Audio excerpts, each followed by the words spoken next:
Pangalawang mga Kronika, Kapitulo 28. Si Haring Ahaz ng Juda. 20 taong gulang naman si Ahaz nang magsimulang maghari at naghari siya ng 16 na taon sa Jerusalem.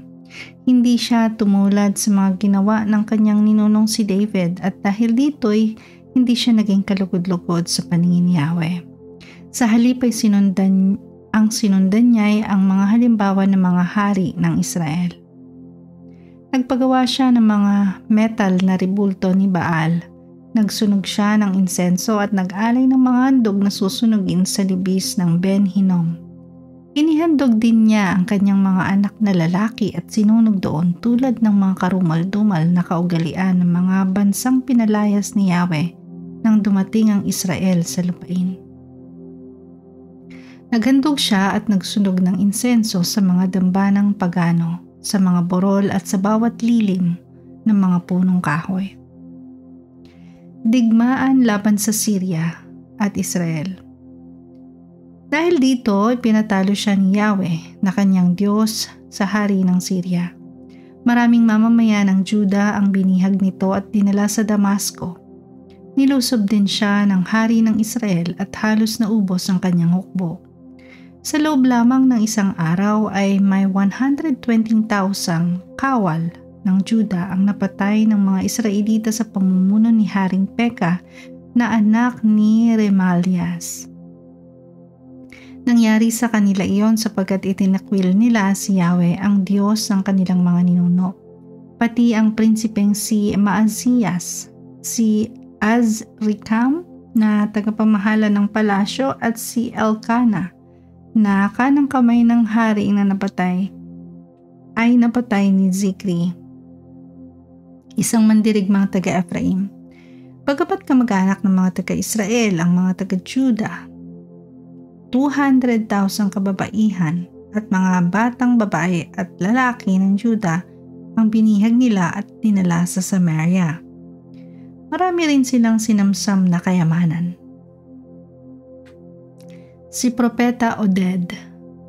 Si Oded, isang propeta ni Yahweh, ay nasa Samaria noon. Sinalubong niya ang umabalik na hukbo at kanyang sinabi, "Nagtagumpay kayo laban sa Juda sapagkat galit sa kanila si Yahweh, ang Diyos ng inyong mga ninuno.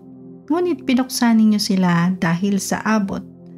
Hanggang langit na ang galit ninyo sa kanila. Gusto pa ninyo ngayong alipinin ang mga lalaki at babaeng taga-Juda at Jerusalem. Hindi ba ninyo alam na kayo'y nagkakasala rin sa Diyos ninyong si Yahweh? Makinig kayo sa akin. Mga kamag-anak ninyo ang mga bihag ninyong ito. Pauwiin na ninyo sila. Kung hindi, paparusahan kayo ni Yahweh dahil galit siya sa inyo." Nang sandaling iyon, may dumating ding ilang pinuno ng Ephraim, sina Azarias na anak ni Johanan, Berekias na anak ni Meselemot, Jehiskias na anak ni Salum, at Amasa na anak naman ni Hadlai. Tumututol din sila sa ginawa ng Israel at nagsabi, "Huwag ninyong ipapasok sa ating bansa ang mga bihag na iyan. Lalo tayong magkakasala at ito'y pananagutan natin sa harapan ni Yahweh. Marami na tayong kasalanan at lalong magagalit ang Diyos sa Israel." Kaya't iniwan ng mga kawal ang mga bihag at ang mga nasamsam na sa pangangalaga ng mga pinuno at ng mga taong bayan. Kumilos naman agad ang mga nabanggit na lalaki upang tulungan ang mga bihag. Ang mga bihag na wala na halos damit ay kanilang binihisan mula sa mga kasuotang samsam. Binigyan din nila ang mga ito ng mga sapin sa paa. Pinakain nila at pinainom ang mga bihag at kinamot ang mga sugatan. Ang mahina naman isinakay nila sa mga asno at inihatid sa kanilang mga kasamahang nasa Jericho, ang lungsod ng mga palma. Pagkatapos ay bumalik na ang mga pinuno sa Samaria. Si Ahaz ay humingi ng saklolo sa Assyria. Nang panahong iyo'y Humingi ng tulong si Haring Ahaz sa hari ng Assyria. Ginawa niya ito sapagkat sumalakay na naman ang mga taga-Edom at natalo ang Juda. Marami na namang nabihag sa kanila. Sinalakay din ng mga Filisteo ang mga bayan sa mga paanan ng mga burol sa kanluran at ng mga bayan sa katimugan ng Juda. Nakuha rin nila ang Bet-Semes, Aijalon, Gederot, Soko, Timna at Gimzo, pati ang mga nayong sakop ng mga lugar na ito. At sila ang tumira doon. Pinarusahan ni Yahweh ang Juda dahil sa kasamaang ginawa dito ni Ahaz na hari ng Juda at dahil sa kataksilan nito sa kanya.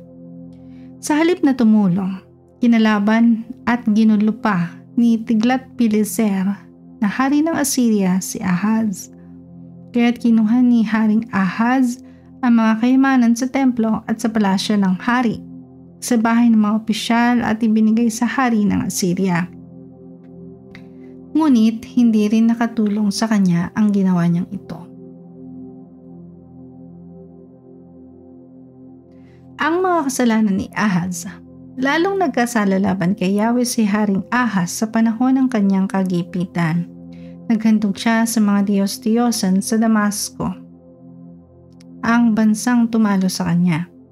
Sinabi ni Ahaz ang mga Diyos ng mga hari sa Syria ang tumulong sa kanila, kaya doon ako maghahandog upang ako'y tulungan din.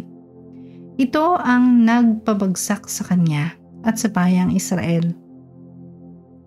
Ang lahat ng kagamitan sa templo ay sinira ni Ahaz. Ipinasara niya ang templo at nagpatayo ng mga altar sa lahat ng sulok ng Jerusalem. Gumawa siya sa bawat lungsod ng Juda ng mga burol na sunugan ng insenso para sa mga Diyos ng ibang bansa.